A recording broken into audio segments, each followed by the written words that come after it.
The bridge of the human destroyer USS Defiance hummed with tension as Commander Jack Morrison stood before the main view screen.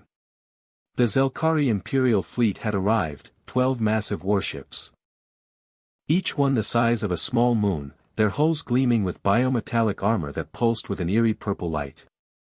Primitive humans, the transmission crackled through the speakers. High Archon Vexthor's insectoid face filled the screen, his mandibles clicking with what the translation software interpreted as contempt. You have violated Imperial space. Surrender immediately, or witness the full might of the Zelkari Empire.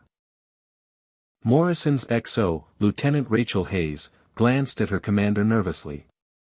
The rest of the crew held their breath. Earth had only been in space for 40 years. The Zelkari had ruled the galaxy for millennia. Sir, should we respond? Hayes whispered. Morrison raised his hand, signaling silence. Let's see what they've got. Vexthor's eyes glittered with malicious satisfaction.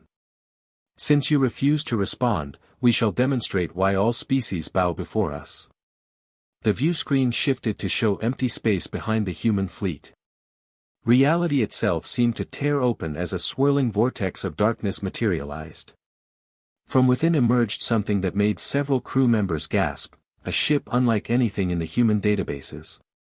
It was organic, a living nightmare of tentacles and eyes, pulsating with bioluminescent veins. The creature ship was easily 3 times the size of the largest Zelkari vessel. Its form defied geometry, angles that shouldn't exist, surfaces that seemed to fold into other dimensions. Behold, Vexthor declared triumphantly, the devourer of worlds.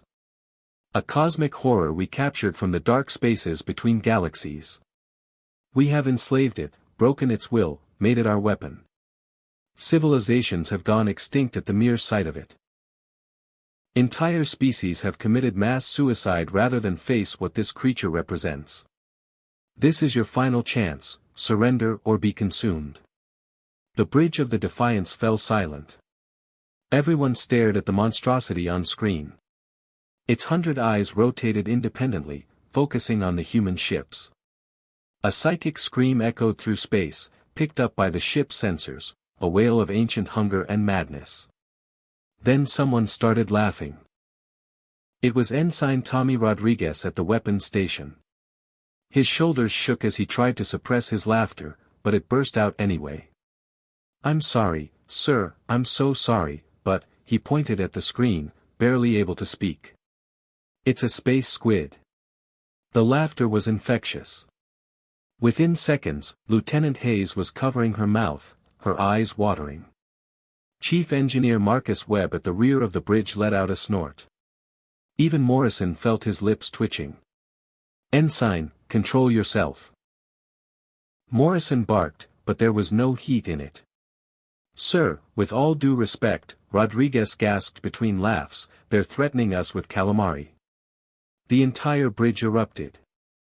Decades of sci-fi movies, anime, and pop culture had prepared humanity for exactly this moment, and none of it had taught them to be afraid of tentacles and eyeballs.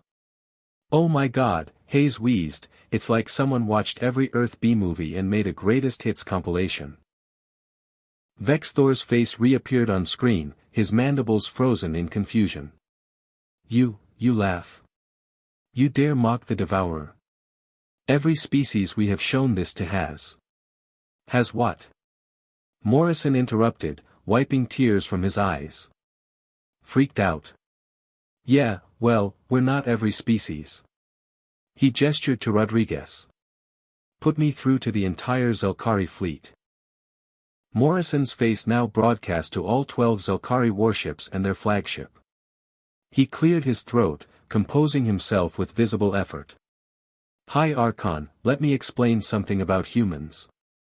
We grew up on a death world where everything, and I mean everything, was trying to kill us. We have spiders the size of dinner plates, we swim in oceans with great white sharks for fun, and we keep wolves in our homes as pets and call them good boys. He gestured at the creature on screen. You think tentacles scare us? Buddy, we have an entire genre of entertainment about that. We call it hentai, actually, never mind, you don't want to know. The point is, we've been imagining scarier things than that since we learned to tell stories around campfires. Behind him, someone was still giggling. Morrison ignored it. You know what that thing looks like to us? Dinner. We eat squid, Archon. We batter it, fry it, serve it with marinara sauce. There are humans who wrestle giant octopi as a sport. We have fishing boats that hunt things like that for a living. Vexthor's mandibles clicked rapidly in what the translation software now identified as distress. But the psychic horror. The existential dread. The wrongness of its form. Morrison leaned forward, his smile fading into something harder. You want to know what real horror is, Archon? It's not tentacles or cosmic nightmares. It's what humans do when we're backed into a corner. He nodded to Hayes, who brought up tactical displays. We've been in Imperial space for 3 days. In that time, we've mapped every weakness in your fleet formation, identified the power signature of your command ship, and calculated exactly how much explosive force it would take to turn your Devourer into the galaxy's biggest sushi platter. The laughter on the bridge had stopped. The crew's faces now showed the cold calculation that had carried humanity from stone tools to the stars. We didn't surrender to the Nazis, the Cold War nuclear standoff, or climate change. What makes you think we'll surrender to you? Vexthor seemed to shrink on screen. For the first time, doubt crept into his multifaceted eyes. So here's my counter-offer, Morrison continued. You turn around, take your cosmic calamari home, and we forget this happened. Or we show you why Earth's most popular saying about humanity is, hold my beer and watch this. The Zelkari fleet remained motionless for exactly 47 seconds. Then, one by one, their ships began powering down weapons. The Devourer of Worlds was pulled back into its dimensional prison. Vexthor's final transmission was brief. We require time to reconsider our diplomatic approach. As the Imperial fleet engaged their faster-than-light drives and vanished, the bridge of the Defiance exploded into cheers. Rodriguez raised his fist in triumph. Humanity, yeah. Morrison allowed himself a genuine smile. Hayes, send a message to Earth Command. Tell them the Zelkari just learned an important lesson about humans. What's that, sir? We've seen too many movies to be scared of the monster. We're too busy figuring out how to beat it, befriend it, or turn it into a franchise. As the Defiance set course for home, somewhere in the depths of space, the Zelkari Empire began a comprehensive review of what human culture actually meant.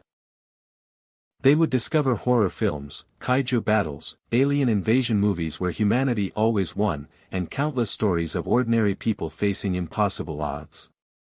And they would finally understand, you can't intimidate a species that invented horror as entertainment.